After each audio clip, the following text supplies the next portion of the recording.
Magic remover versus acetone or gel remover. Which is best? Let's take a look.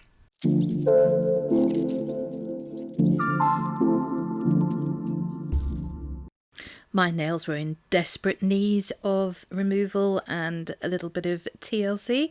They had a layer of base coat, builder gel, 2 layers of ordinary gel, a top coat, then also glitter polish and another top coat on. So it was a pretty big deal to get this off by any means. I thought it was an excellent opportunity to try a side-by-side test alongside the magic removers that I bought from eBay and from Instagram. I also tried ordinary acetone and a Gellux specific remover aimed at acrylic extensions and gel removal. I filmed this video last year when magic removers became popular. Since then there's been a lot of talk about how safe they are, and I do urge you to watch a few videos that I've linked in the description box on this subject, so please do your own research. These are the products I use for the side-by-side comparison: pure acetone, the Gellux remover, which is essentially acetone but has additives in it to keep your nail moisturised during removal, and 2 magic removers, one from Vinimay and one from Aliver. I think they're the same products, and this one had leaked in the post and become all crusty. Yuck. Unfortunately, I forgot to switch the camera on while I was preparing my nails, but I did file off the top surface of the gel and applied acetone to my thumb, the Gellux remover to my middle finger, and the gels to the index finger, ring finger and little finger. This was after about 15 minutes. You can see the acetone hadn't really done much, and neither had the Gellux remover in the middle. But the 2 burst off removers had actually started working and pretty much removed everything that was on the nail bed. You can see that these products do tend to work better where your finger is warmest, so the free edge of the nail is always a little bit more difficult to remove, and that's true of acetone and the Gellux remover. In fact, both those products will work more effectively if you can warm them before you put them on.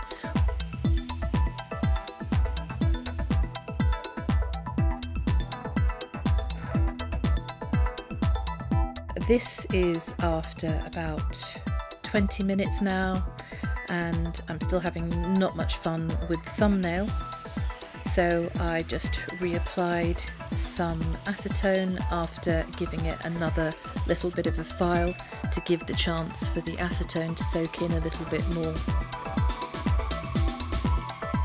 While we're just watching the remainder of this process, I do want to just say thank you to all my new subscribers. I hope that you're finding something useful out of my videos. I would very much like it if you drop me a line to tell me if there's a video you'd particularly like to see. I do like using ordinary polish as well as gel. I like to be experimental and try things, so please let me know if you have any ideas.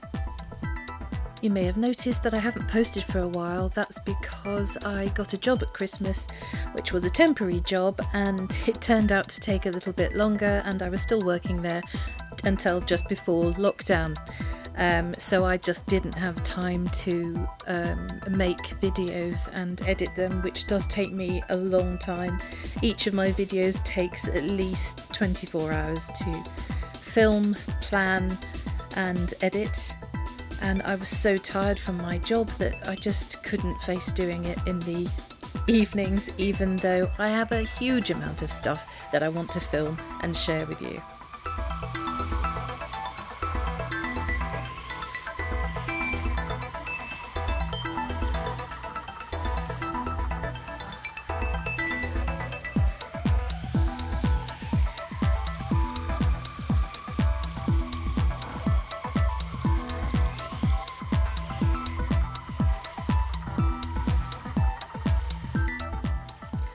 At this point it had been about 40 minutes.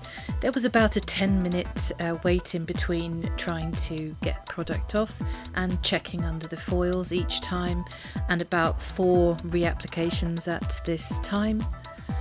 You can see that the Gellux remover had started to catch up, although there was still a little bit of stubborn gel at the tip.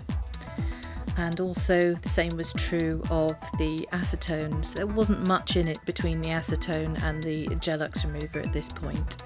I gave it about another 10 minutes and they'd more or less got rid of all the product.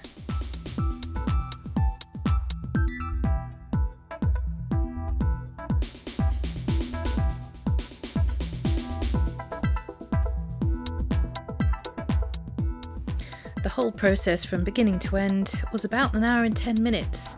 That was for preparation and everything. You can see that the burst off removers did work better and faster than the other two. The Vinimay was on my ring finger, that came in second. Oliver was the first and the other two in third and fourth.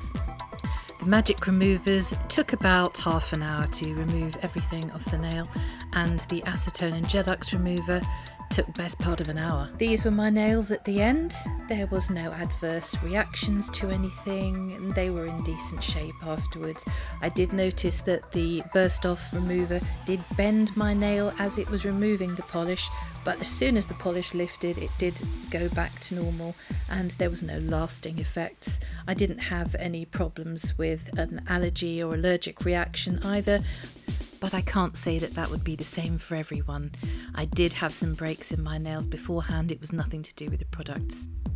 Thank you so much for watching. I hope you've enjoyed that video. Please like and subscribe and hit the little bell if you'd like notifications of my latest videos. See you next time.